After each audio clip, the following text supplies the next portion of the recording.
When it comes to horse racing, you can never have too much information. With TwinSpires, you can place your bets with confidence, whether you use handicapping insights like our Brisnet speed ratings, prime power and past performances, the guidance of our experts' top picks, or just choose a name that catches your eye. Yes! No matter how you pick your horse, bet with TwinSpires. And now you can race to victory with TwinSpires tournaments. Welcome back to the TwinSpires jury. I'm Ashley Anderson here with James Scully and Darin Zoccali to talk our best bets only.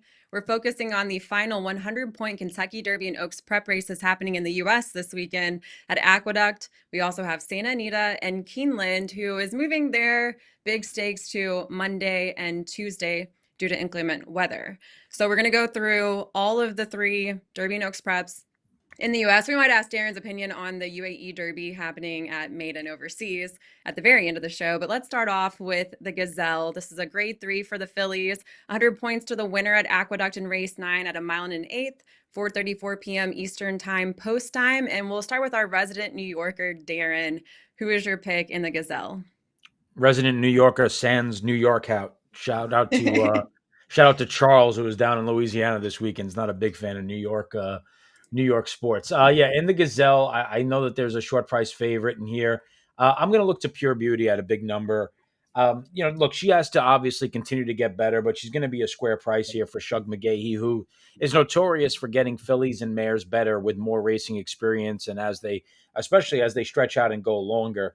I really liked her maiden win 2 back. Her most recent try was a solid third-placed effort.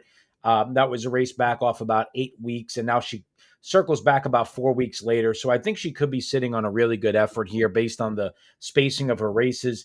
Also, from a Ragozin standpoint, I love the progress that she made. Her debut, obviously, barely earned a figure. Then she ran an 18. Then she ran a 14 last time out. And by comparison, when you take a look at the rest of the field, Vanilla Sunday, who's going to be one of the major players in here, is coming off of a 17. Ballerina d'Oro's best number is a 13. She's coming off a 16. So from that standpoint, Pure Beauty is right there with the rest of the field. I think there's going to be enough pace signed on from the inside with Late Night Call showing early speed. I think Vanilla Sunday obviously is going to prompt that pace, and Pure Beauty could be sitting in a good spot, mid-pack stalking position.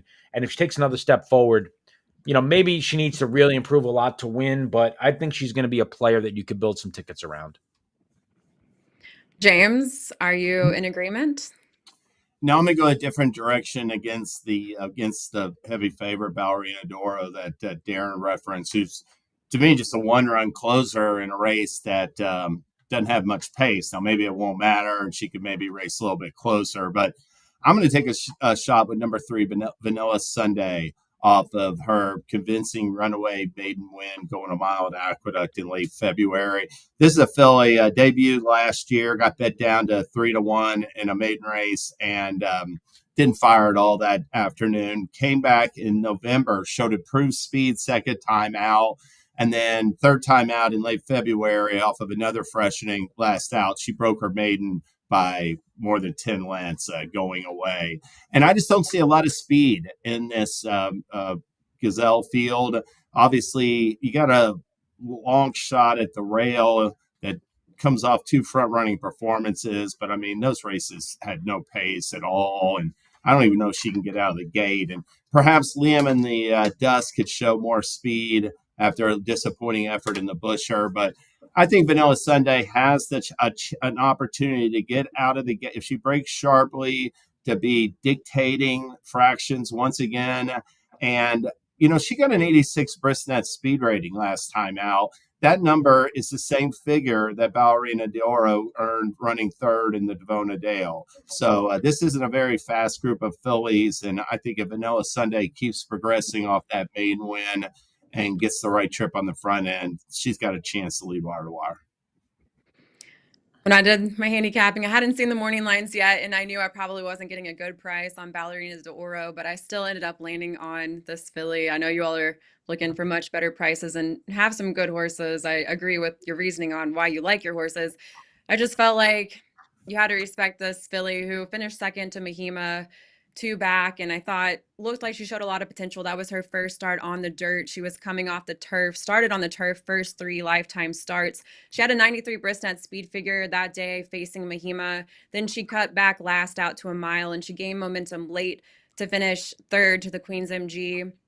I think she can improve second off the layoff here. She's worked out really well heading into this start. So I did end up sticking with the morning line favorite. I never like to do it, and I especially don't like this price. But Darin, I did take a hard look at your horse as well. I thought coming from off the pace looked like a lot of potential for Sugar McGahee, and you're getting a much better price. So I certainly think if you want someone coming off the pace, Pure Beauty looks really good as well. But I do think Ballerina d'Oro is maybe just slightly in a better class right now compared to these other fillies. I could be wrong though. She is a late closer, a one-run closer, like you said, James. So maybe she doesn't get the right pace set up for her, but I had to stick with her for this race.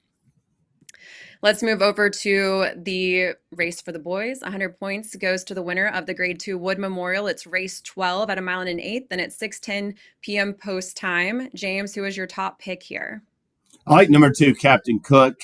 I'm a little bit upset that Hill Road is coming out of the Wood Memorial. It's going to reportedly scratch, or maybe he's officially scratched already. But because that's just going to hurt my price. David Aragorna listed Rodriguez as the 5-2 morning line favorite when the field was drawn earlier in the week or last Sunday or whatever. I thought Captain Cook would be the morning line choice, but he's not. He's the second choice on the morning line. I hope those odds, or at least I hope he holds as the second choice, because I do think he is a candidate to run another big race. This is a colt that was purchased after making running 6th in his debut at 6 furlongs. He still brought $410,000. I think people knew he had some talent. And then broke his maiden on a sloppy track by 9+ lengths, and then won the Withers. And I really liked his win in the Withers because he basically stalked up close in third, didn't get everything his own way on the front end, and really finished full of run. Came home, I thought, really solidly. So, he appears to be training forwardly in the interim for Rick Dutro. And I think, and we'll see it here in the stretch, really just powers away from him, Captain Cook does. And, I'm a little bit concerned about maybe going 10 furlongs, being by practical joke out of an Indian Charlie mare, but he's already shown, Captain Cook, that 9 furlongs will be no problem. Darin, what are your thoughts? I think James is on the horse to beat. Like he mentioned, I think that the post-time odds are going to reflect that. So I tried to get maybe a little bit cute with number 8, Passion Rules, here for Brad Cox. I do admit my original selection was Hill Road, who spiked a fever on Thursday morning and is coming out of this race. Passion Rules, I love his versatility. Brad Cox, it's hard to know what he thought of this horse because he debuted him in a maiden optional 50 that was originally scheduled for the turf. Came off the turf, and the horse won emphatically by 4 lengths. Then they put him into an optional claiming event, and he was a winner there. Came back from a little bit further off the pace. And then last time out at Oaklawn was in a race that they really went pretty quick up front. And he comes rolling down the center of the racetrack here to go by the entire field. And what I like about this horse is he's got a win sitting right off the speed. He's got a win sitting mid-pack. He's got a win closing from far back. So he's versatile. He seems that he can adjust and adapt to pretty much any pace scenario that's going to land in front of him. And I think in this particular race, the pace scenario that we're going to see is a pretty quick one, because not only is there a good bit of speed, but a lot of the prominent contenders in the race all want to be relatively forward, and I think that could set up nicely for Passion Rules. I look for him to make one big late run. No questions for me about his ability to get a 1 mile and 1/8, 1 mile and 1/4 by Frisian Fire out of a Touch Gold mare. There's plenty of stamina top and bottom in this pedigree, so we'll see if we can get an undefeated Brad Cox horse at a pretty good price here. I'm with you, Darin, and I was on Hill Road originally, and we found out right before the show about the scratch. So Passion Rules was my backup play here at 12-1.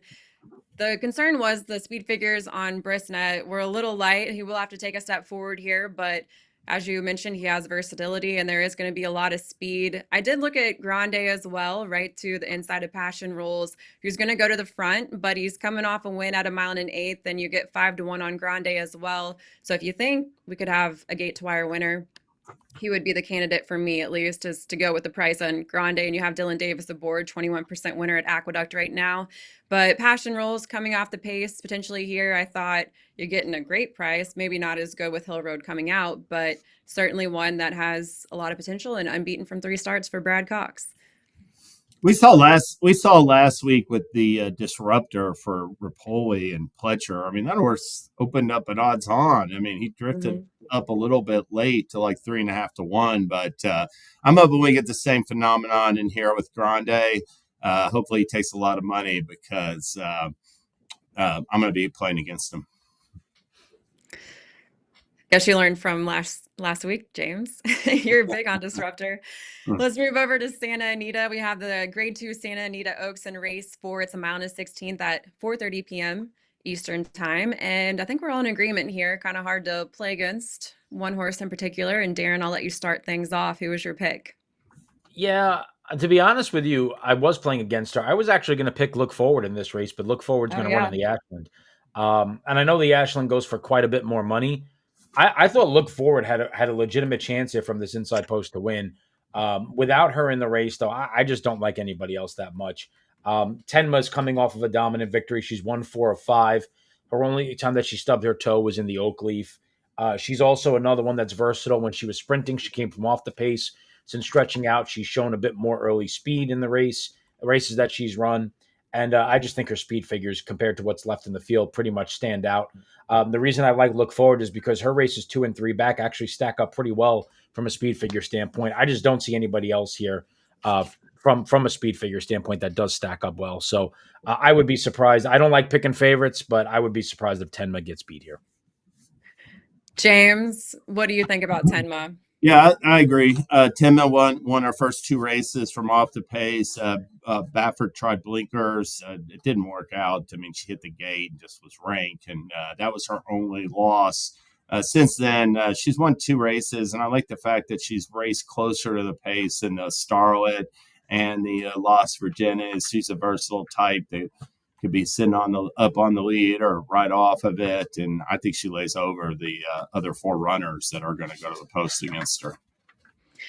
And I'm with Tenma as well, though. Darin, you also had the play that I was going to have if we had Look Forward in the field, because I think you can make excuses for her 2 tries at a mile and a 16th previously. She yielded late to Tenma in the Starlet, and then she was off to a slow start in the Honeybee, but improved and could improve second off the layoff. I was disappointed that she's going to go to Keeneland instead, because I think she had a better chance, honestly, and she was 10 to 1 here and 20 to 1 in the Ashland, but got to go with Tenma now without Look Forward to potentially upset the even money favorite on the morning line. So Tenma is our top pick for the Santa Anita Oaks. She might be the best filly that's not good sheer. We'll find out if Mahima has something to say about that in the Ashland, which we'll get to in a little bit.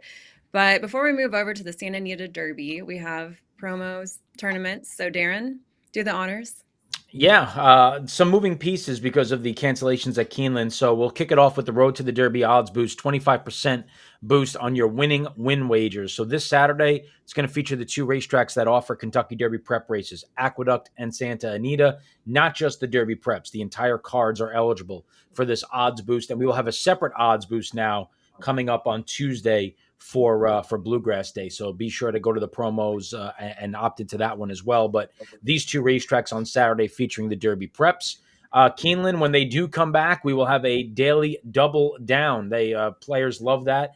That is originally meant to be a Friday promotion. We're going to move it to Monday with the card moving. So this is Ashland Day, 25% daily double down at Keeneland on Monday. And if the Kentucky Derby future wager is your thing, well, why not play it at TwinSpires, because you're getting a 20% bet get at TwinSpires on your Kentucky Derby future wager. You have to bet at least $50. You'll get $10 back on 50, and I believe the maximum bonus is 50 up to 250. And if you do participate in this promotion, you will be eligible for an exclusive Kentucky Derby Week offer that only the players participating in the Derby Future Pool bet get will be offered the opportunity to partake in. So some really good promos this weekend with all the moving parts and the the weather issues.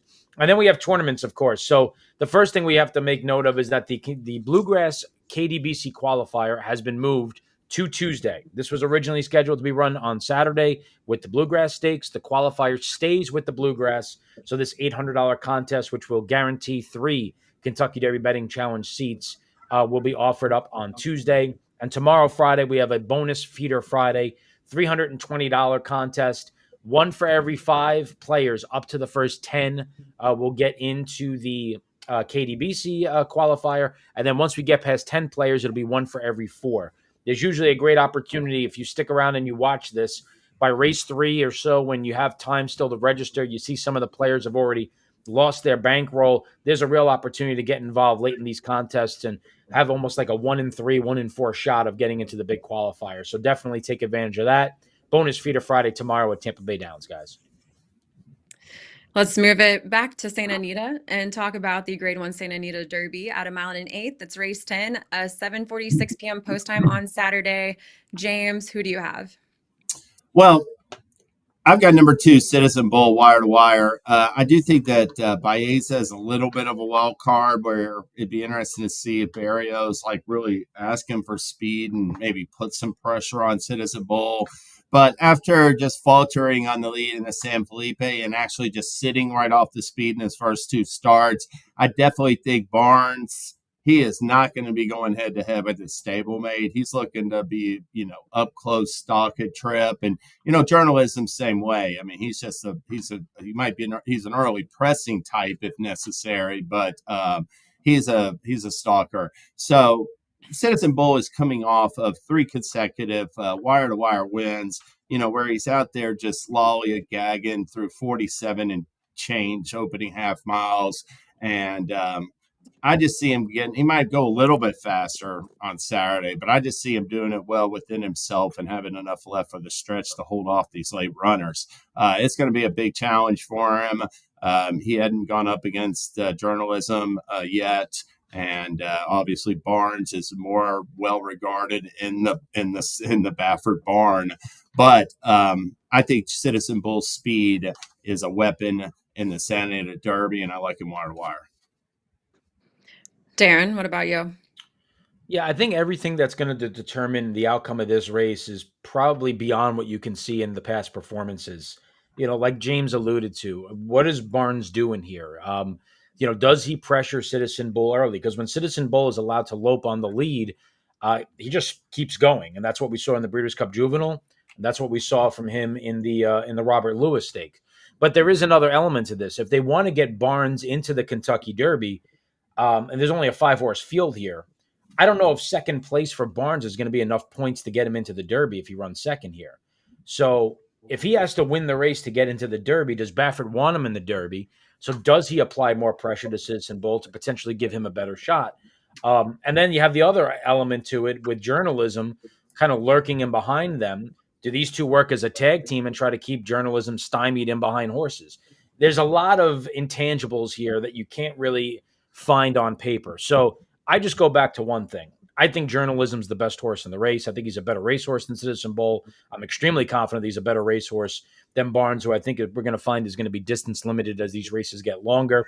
And I'm hoping that he could work out an inside-out ground-saving trip, swing out at the top of the stretch, find room, and run by them once again.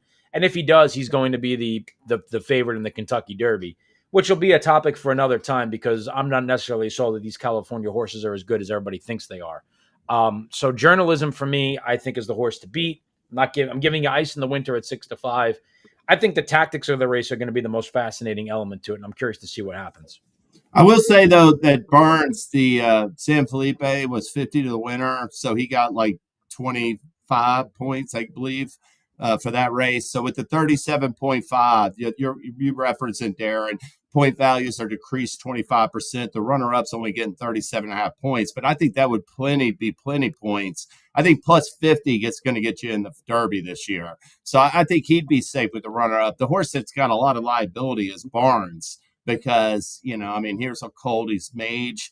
Dornick's, brothers have won classic races last 2 years, really well regarded. But if he was to run second in this race, 37.5 might not be enough points. And so real risky situation with the reduced points. Yeah, Barnes is 34th on the leaderboard right now with 18.75 points. So yeah, he's going to Oh, do that's right. well. Wait, Yeah, yeah, that's right. he was You're down yeah. too. I Yeah, forgot that. yeah, Yeah, it was reduced last time. yep. Yeah. I ended up going with Citizen Bull as well, James. Darin, I know journalism looked really good last out beating Barnes, but also Baffert and Jimmy Barnes himself said that Barnes lost a shoe. Is that really what came into play here? Will we see a better Barnes this time around? I still kind of feel like he might be in play here. I know a lot of people are writing him off, saying he's distance limited, as you mentioned, but his pedigree is certainly bred for classic distances here. But Citizen Bull, I feel like he hasn't done anything wrong since stretching out to a route. He's on a 3-win streak, racing at a mile and a 16th, and then race at a mile last out in the Robert B. Lewis. Of course, he has one gate to wire in all 3 of those races, but I think he does have on paper the best numbers. I think he looks like he should be the best horse here, but journalism obviously looked impressive last out.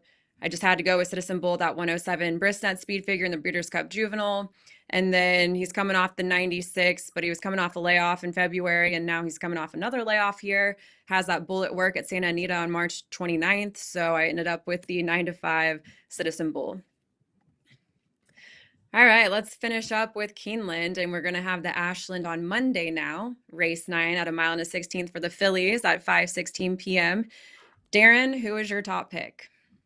Well, I have a strong opinion here. I don't think Mahim is winning this race. And my reason being is that I'm a big Ragozin guy.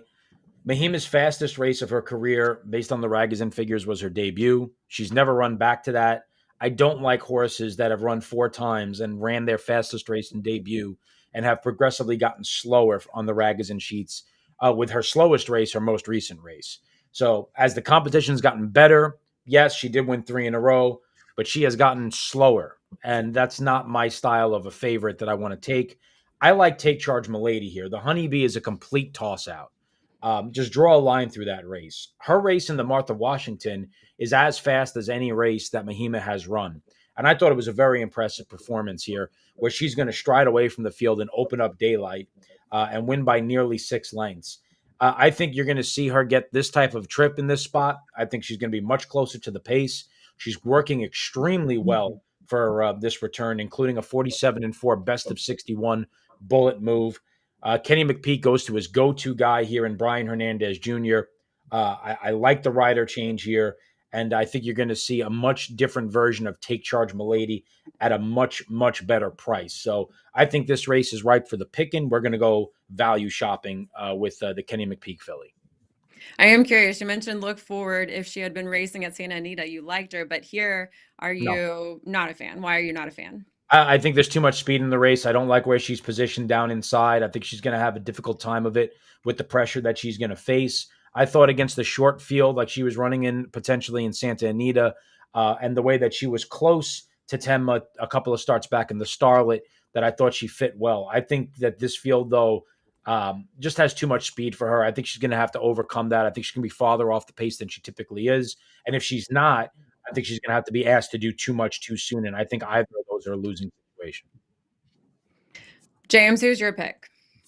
I am going with Mahima, number 4, Mahima.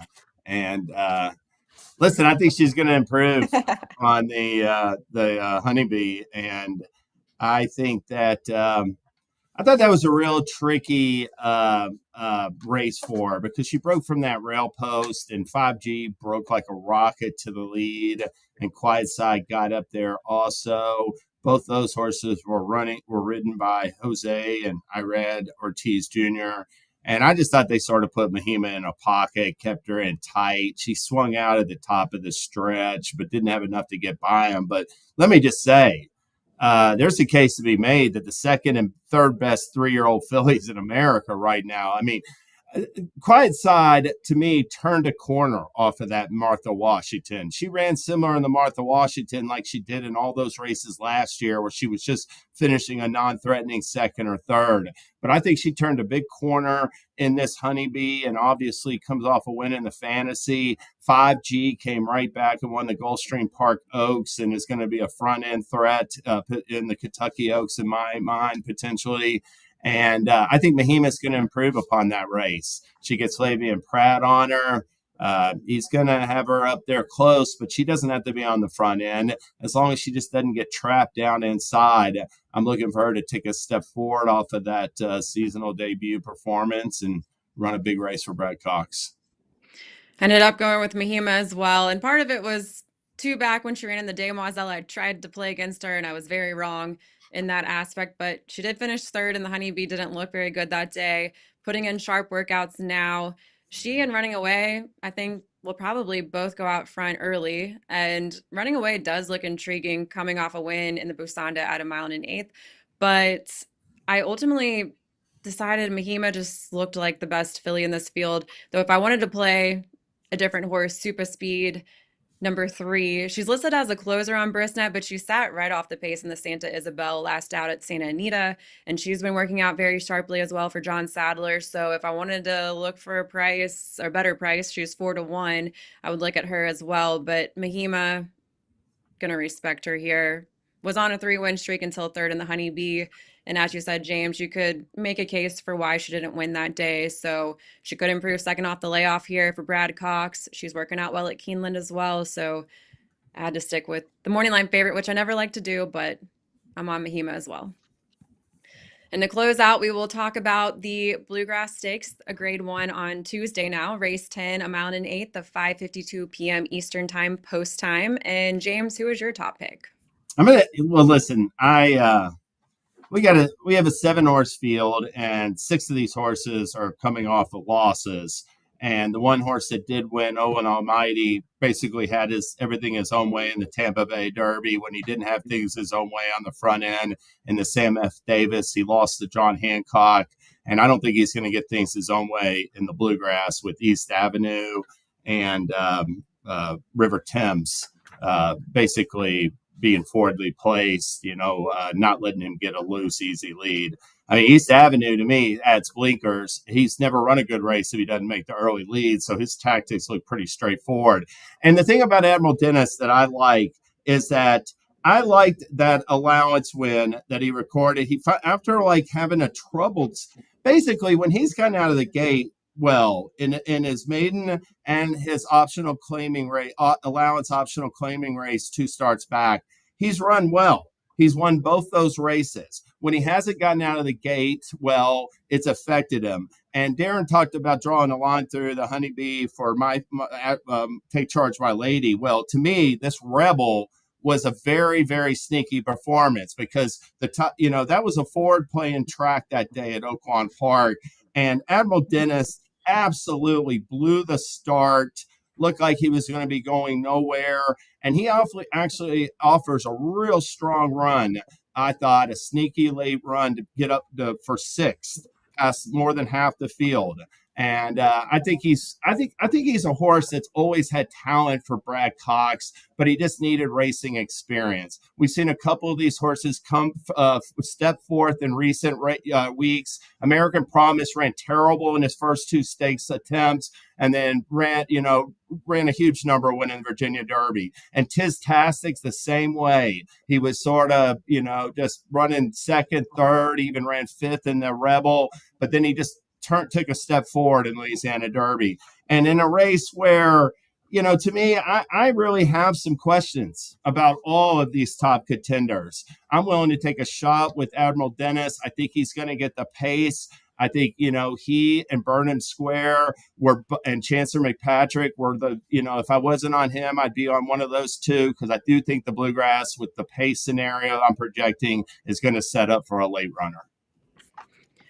Darin, are you on a late runner? Yeah, and I think Admiral Dennis is live as well. And when I play the race, I'm going to be including him in my exotics for a lot of the reasons that James said. I went back and forth between Chancellor McPatrick and Burnham Square. I think Burnham Square is going to offer the value of the race. I think Owen Almighty and East Avenue are going to hook up here. Look, when I look at East Avenue, if maybe it's not the case, but when you look at his races, he looks like a horse that absolutely needs the lead. There's 2 races that he didn't need the lead. He had no interest and completely stopped. There's 2 races that he got the lead. He was dominant. So I have to imagine that the connections, in order to try to get this horse into the Kentucky Derby, are going to be full-blown sending out of the gate. Owen Almighty is going to be sending out of the gate. I think that will ensure a good clip.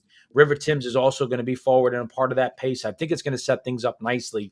Burnham Square off the Fountain of Youth. I don't know what to make of that race. It was just he is a little bit of a weird horse that sometimes he seems like he's starting and stopping and starting and stopping. And that last race, it looked like he was completely done and he was going to get beat 7-8 lengths. And the last 16th of a mile, he started running again. When he runs in like spots, if this horse could ever like really put together a sustained run where the rider's not having to just keep pedaling on him and keep asking him, I think he could really run extremely well. And I'm kind of hoping that that's what we're going to see here. They've given him a little bit of extra time, the extra week. They didn't run him back in the Florida Derby. They picked this spot. And I think it's just going to be a question of who's the better horse in this day. Is it Burnham Square or Chance McPatrick, and who gets the better trip? I think Burnham Square is going to offer the better price. That's why I went with him, because for me, it's a coin flip between the two. And because I think Burnham Square is going to offer more value, he was my top selection. I went back and forth on the same horses, but I ended up going with Chancellor McPatrick. And it was a matter of looking at the fact that you could find an excuse with the Breeders' Cup Juvenile when he lost and finished sixth. He was breaking from an outside post. He came off a layoff in the Tampa Bay Derby. He finished second. He had a 105 late pace rating. And in that Breeders' Cup Juvenile, he had a 109 late pace rating. We all want an off the pace runner here. I was looking at these triple digit late pace ratings that Chancellor McPatrick has recorded in 3 of his 5 lifetime starts. He's coming, it's second start off the layoff for him as well. Flavian Pratt's aboard. He's working out very well at Payson Park. So I went with Chancellor McPatrick, who's going to be that late runner, and just looked like he had the best late pace figures here. As everyone's talked about, we're going to probably get a pretty hot pace with East Avenue, Owen Almighty, and River Thames all in that pace factor. So to me, Chancellor McPatrick, you're right, though, Darin. Will I get a great price at post time? I'm not really sure, but he is fourth on the morning line right now, but the word may be out as well. Chad Brown has won 2 of the last 3 Bluegrass Stakes, so he certainly is a good trainer to bet in this race. All right, well, we have covered all of the U.S. 100-point Derby and Oaks prep races. Any closing thoughts on the UAE Derby, Darin? Yeah, I'm guessing a horse from Japan's probably going to win. I just don't know which one. Luxor Cafe, who won last week very impressively in a Kentucky Derby qualifying race in Japan, beat 3 of these runners in the Hyacinth Stakes. And if you go back and you watch the replay, maybe a horse like Don in the Mood, has a little bit more upside with only 4 lifetime starts. Dragon came from far back when he faced Luxor Cafe and ran pretty well last time out. You have a couple of horses in here, American runners as well. And I'm not really too keen on the horses that have been out over in Dubai. Then they're actually going to take a lot of the money. Shin Forever, Heart of Honor, the Filly Queen Azteca. I would probably side with one of these horses from Japan. In terms of which one, I'm not sure. I guess I would lean to Don in the Mood, but I don't have a strong Forever Young-esque opinion this year. So, Luxor Cafe is going to be interesting in the Derby, though. He's really good. So we'll see what he looks like when he comes over. But this race, a little bit of a crapshoot for me. I was going to say, Forever Young won this race last year. Obviously, he had a lot of hype coming into the Derby. It doesn't feel like we have that same overseas horse coming in this year. Yeah, Luxor Cafe has never left Japan, so he doesn't really have much of a following. Forever Young went to Saudi Arabia, went to Dubai, and was just in more prominent spots where American horse fans were able to watch him run. Luxor Cafe is very talented. He's just not going to come over with the same fanfare. But, I don't think anybody would argue right now that Forever Young is the best dirt horse in the world. So, we'll see if this horse can follow his footsteps and run a big race first Saturday in May. James, I don't want to leave you out. Do you want to say anything about the UAE Derby or just keep it to the U.S. prep races? Well, I'm wondering if that Saudi World Cup's going to take something out of Forever Young in the Dubai World Cup. I'll switch topics a little bit. That was a hard race. It'll be interesting to see if because he's going to be ever taken anything out of that horse. He's a world traveler. Nothing stops that guy. Darin is a true. So far, that's absolutely true. Yeah. Hey, in my defense, I've been on him since like November of his 2-year-old season. So, I didn't jump on the bandwagon late. That's for sure. All right, well, that's all the time we have today for the TwinSpires jury. Don't forget, Pool 6 is live right now, goes through 4 p.m. Eastern time on Saturday before all of these big Derby prep races take off. So check out TwinSpires.com, TwinSpires app. We have that bet get offer as well. And we will be back next Thursday with more best bets, and we'll have some fades as well. When it comes to horse racing, you can never have too much information. With TwinSpires, you can place your bets with confidence, whether you use handicapping insights like our Brisnet speed ratings, prime power and past performances, the guidance of our experts' top picks, or just choose a name that catches your eye. Yes! No matter how you pick your horse, bet with TwinSpires. And now you can race to victory with TwinSpires tournaments.